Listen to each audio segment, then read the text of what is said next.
back to Tony Renee at Home. Today we are going to can up some pork, and I'm going to take you along while we do that. But first I have to show you something. I just got back from my post office box, from checking my post office box, and I had something in the mail that I'm so excited about. I have been contacted by 4 Jars, and so now I am partnering with them. I opened it, but I don't know what's in it yet. So I do not have any of these 4 Jars canning lids, regular mouth. This is lids and bands, wide mouth. Just 100 lids, wide mouth. And the lids and bands, regular mouth. There's a sticker and a card. Happy canning, 4 Jars, and a little 4 Jars sticker. So cute. Not sure what these are.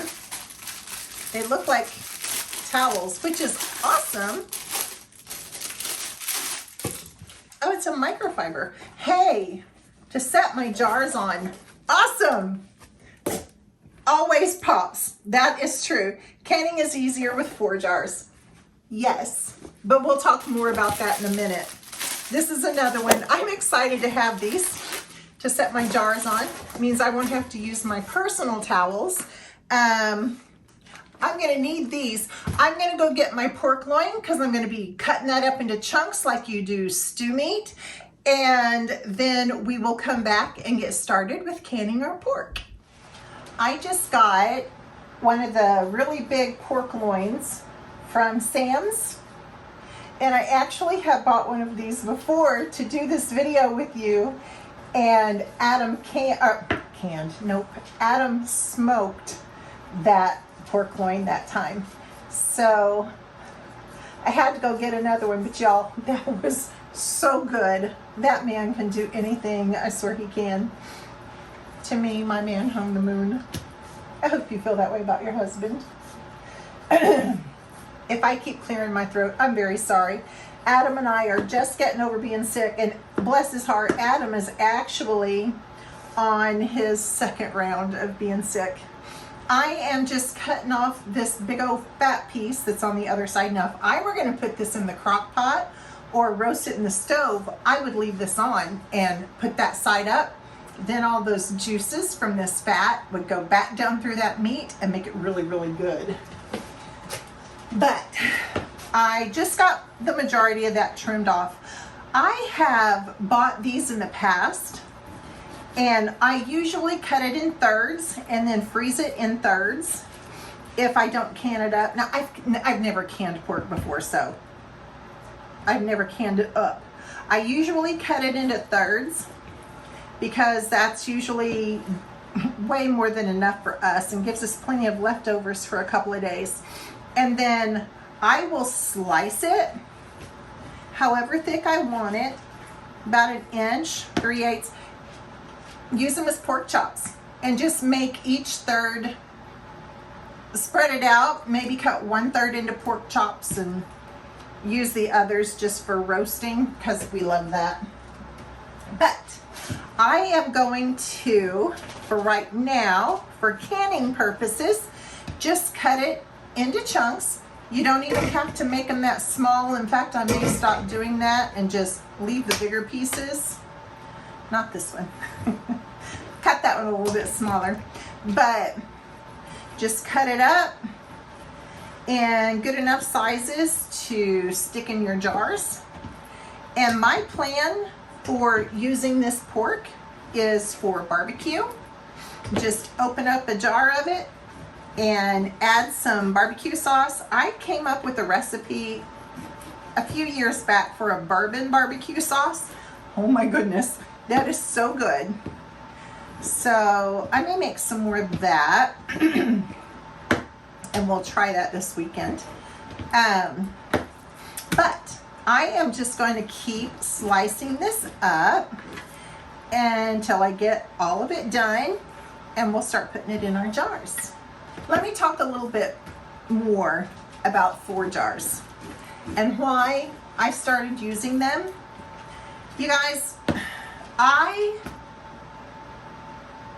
in one canner load, using my ball jars, my ball canning lids, I had 6 fails in one canner load. Sadie's down here whining because she wants some of this pork. 6 fails in one canner load. And I've been canning for 30 years. So I don't think it was user error. Just saying. Because it's not an isolated incident. It's happened a lot. I'm not kidding anymore. It is a rarity. If I can something using my leftover ball lids and I don't have a fail. Usually I have a fail every time. I don't know what has happened. I think the sealant that is around the lids is not as thick. Well, I know it isn't. And I guess that's the problem. I'm not going to try to figure it out. So I bought some of my own 4 jars canning lids and decided to give them a try. I bought 2 boxes of I bought 4 boxes of the 100 wide mouth jars, and I have not had a failure yet. So, and I am not saying this because I'm partnering with 4 jars now. I'm partnering with 4 jars because I spent $100. I spent $80 to $100. I don't remember how much it was, buying my own lids before I said, yeah, I'll partner with you. So I'm not saying this to get something from them. I'm saying this because I believe that much in 4 jars. So that will be my canning lid of choice from now on. Because you guys, food is expensive. And when you're canning meat, it's like 5 times more expensive than anything else you're gonna buy. And the prices, stupid now, and the prices just keep going up. They're not getting any cheaper. So why would you waste your time? Because your time is worth money too. And waste your money on the food that you buy and then processing it. That's a lot of money. But why would you waste your time and money on a product that isn't going to, on a jar lid that isn't going to seal? So I'm having a hard time cutting and talking. So I have switched to 4 jars, and I do have a coupon code for you. You can save 10%. Golly, that's a lot of fat.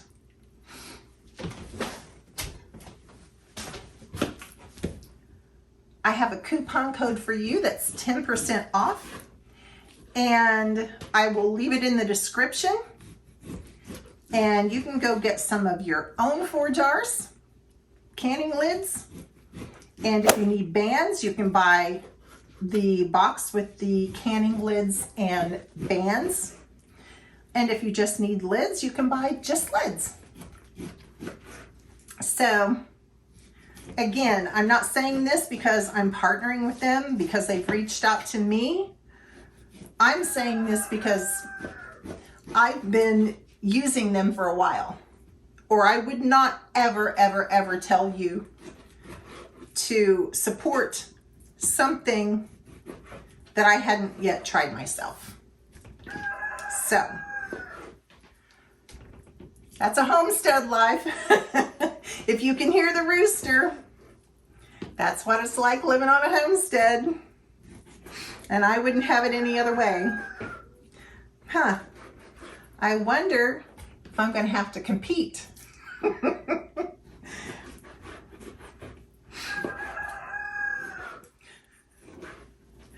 Oh my goodness, that is Boaz. My rooster's name is Boaz. And yes, I have a Naomi and a Ruth too.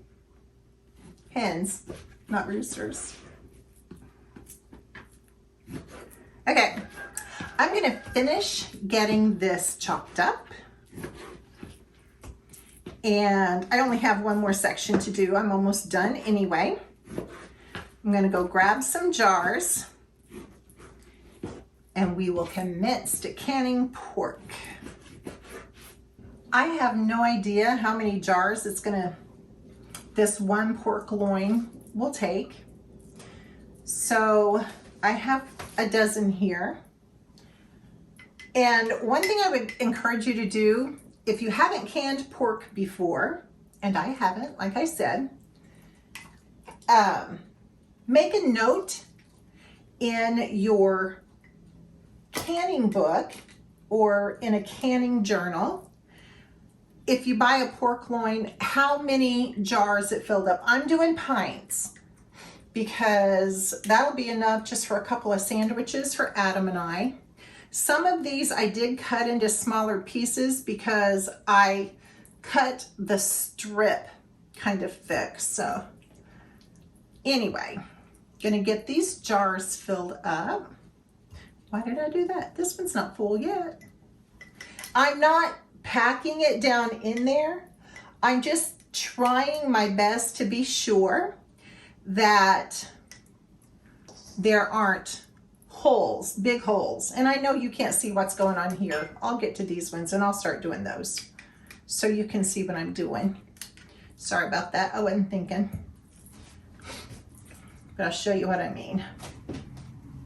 There will, if you're not careful, because they're bigger chunks, I'm just kind of pushing it, I'm not packing it. But because they're bigger chunks, they can leave big holes. So I'm just pushing them together. I've already done some beef today. I got another great deal on beef stew meat at Sam's Tuesday. So I just bought a couple of packages this time.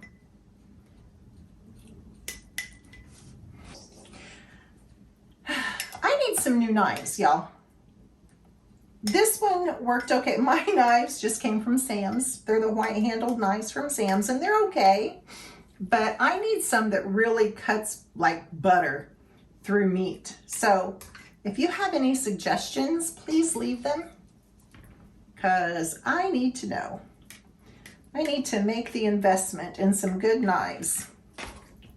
I've been looking at Restock, but I've seen some other brands too. So what do you use? On meat especially. And for chopping vegetables too. I don't care. Boy, that looks like a ginormous chunk. It'll be okay.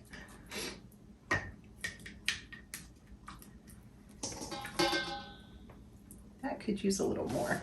You want to leave 1 inch headspace. Get off of me. I almost wish I had bought 2 of these because this is not going to be, being pints, I could stack them in the canner and have 2 rows. Whoops. But that's a note I'll make in my canning journal or my canning book. Probably my canning book. I'm not very good at keeping a canning journal. I use the books and that's what I pick up when I do canning. So it's easier for me to make notes in my canning books than to try to keep a journal. All right. Whoops.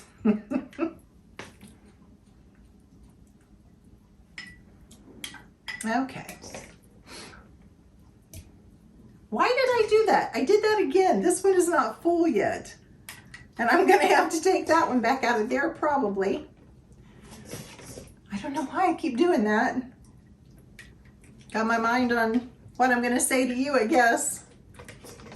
Yeah, this one's going to be full enough without it. Okay. It looks like I'm going to have some kind of pork stir fry for dinner. Unless I can get these few pieces to fit in other jars. I had to do that for that beef stew meat too.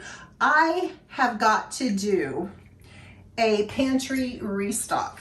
I am running out of stuff in my pantry. That one definitely needed more.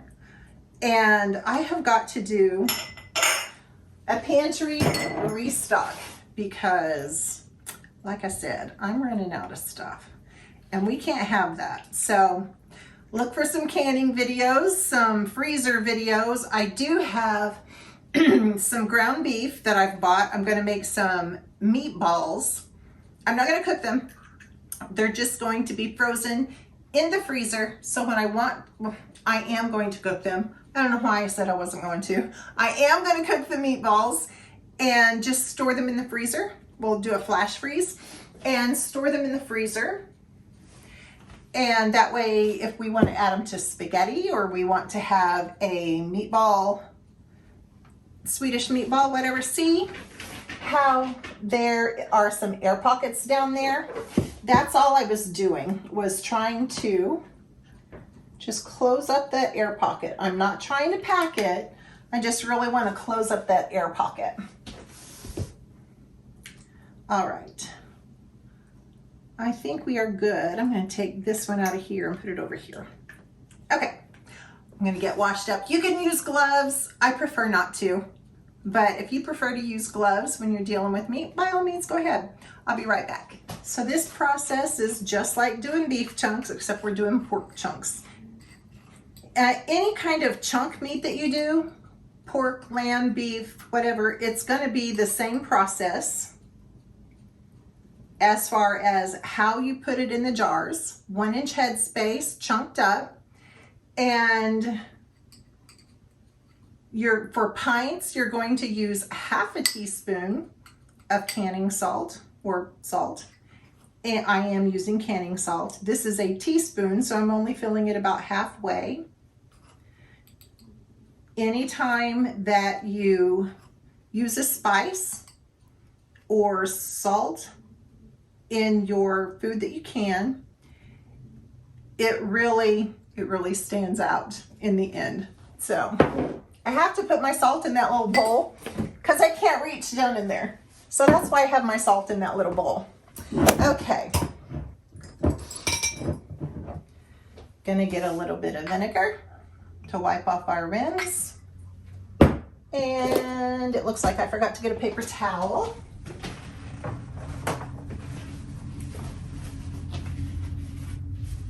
There is a lot of traffic out there today.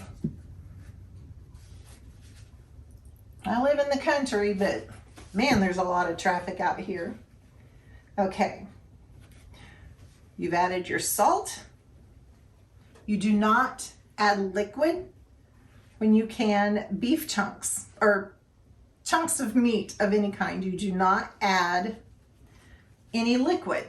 You can add a little, but just canning it this way, no, actually it tells you, if you're going to go by the book, do not add liquid.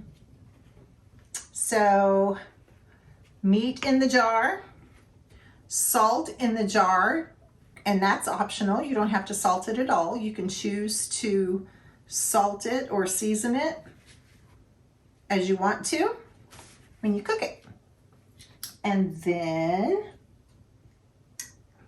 okay, I'm not even going to worry about turning all those around. I'm trying to get, oh, my hair's in my mouth. I'm trying to get over the OCD of making sure that the logo on the lid and the jar match up. I'm trying to get over it. So I'm just going to shut my eyes and put these lids on here and put the bands on. And we're going to be done. I'm going to put the lids on here real quick, or the bands on here real quick.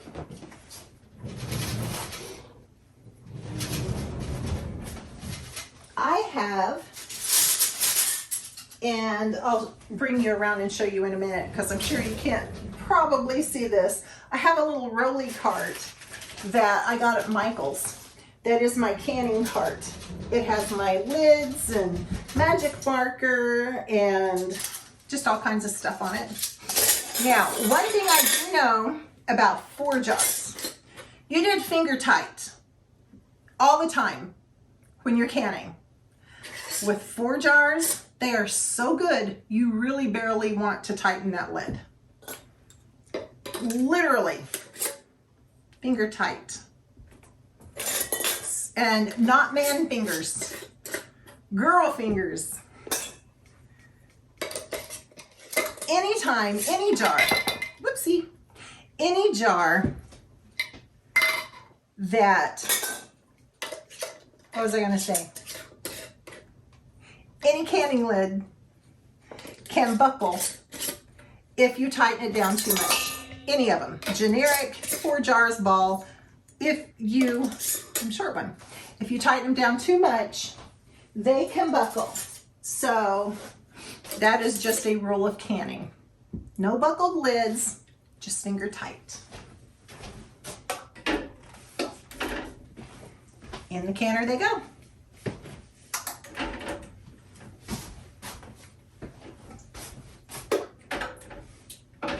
This morning, when I was canning up that beef,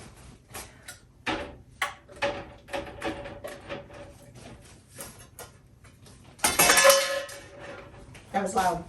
1 jar on the top, golly. This morning, when I was canning up this beef,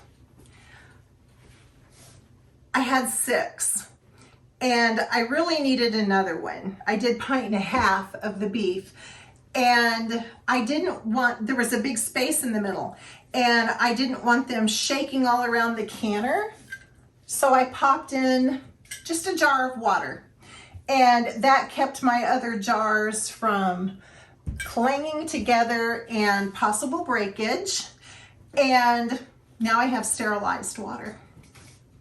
Or just water in an emergency if we need it. I don't normally do this, but I'm just gonna, there wasn't very much there, maybe just a teaspoon of the rest of that vinegar. Put it in my canner. It cuts down on the grease. Okay, lid on the canner. I could do the same thing here. I could put more jars of water in here. I'm not worried about this one going anywhere that's on the top. So, and I hate to have room left in my canner, but we're going to tighten it down.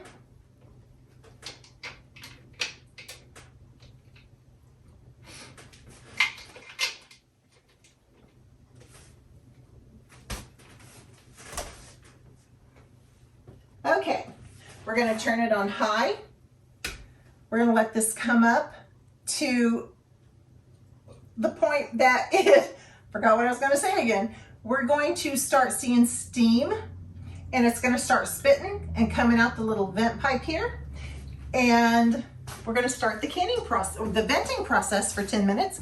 And then when that's done, we will put that weight on there, wait for it to start jiggling, and then we will process the pints for 70 minutes. Nope, 75. It's 75 minutes for pints. All right, I will see you back here when this starts spitting and show you what I'm talking about. This is my little cart I was telling you about. I have my lids and my funnel and a big ladle here. I don't use that one very often. And some, I believe that's citric acid, but I have my bands down here.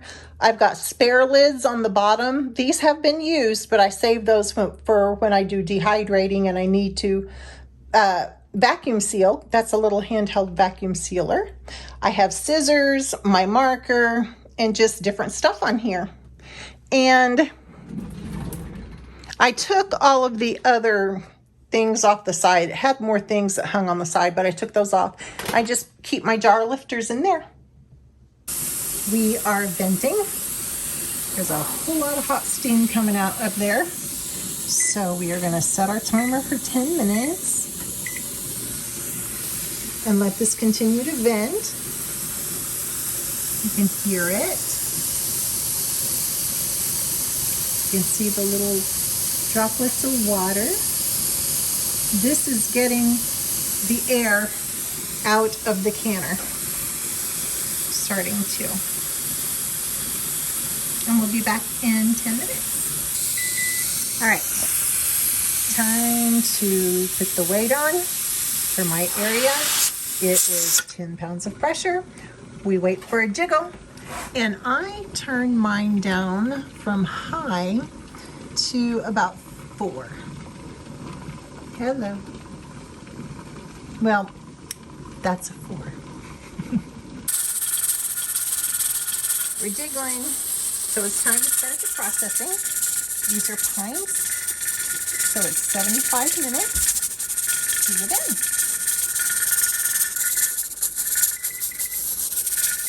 Processing time is done. That's it. We wait for the pressure to come back down to 0 before we do anything else. That usually takes about 30 minutes. We're back down to 0. So now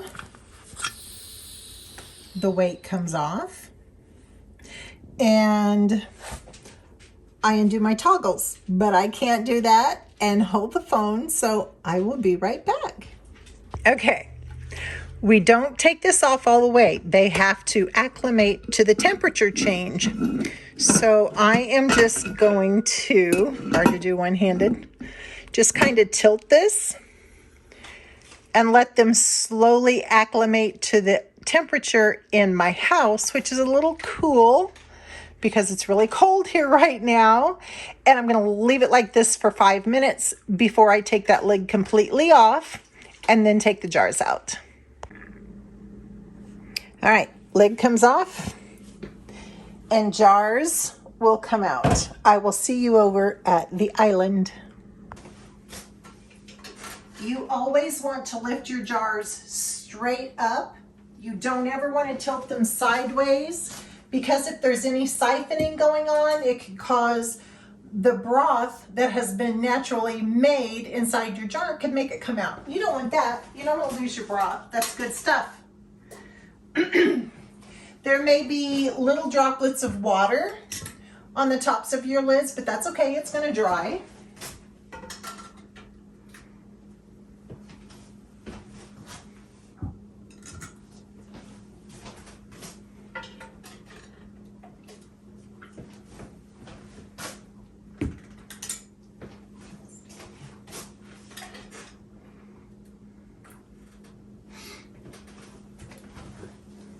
Look at that. Yummy.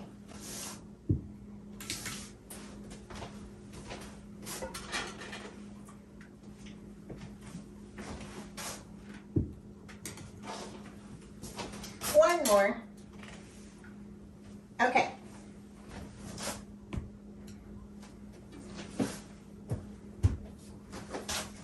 So here is our canned pork. And every single one of these lids is already sealed. So I will be sure and put my link to get 10% off of 4 jars in the description.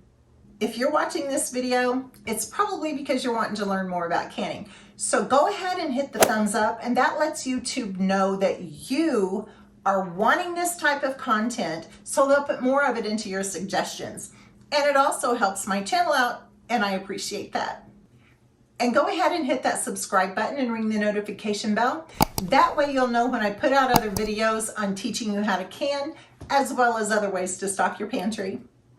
And again, I just want to say thank you to all of my new friends. Thank you for subscribing to my channel. And that's going to be it for this one. If canning is something that you want to do in the new year, go watch the video that I did on teaching you how to can. And I will see you in the next one. God bless.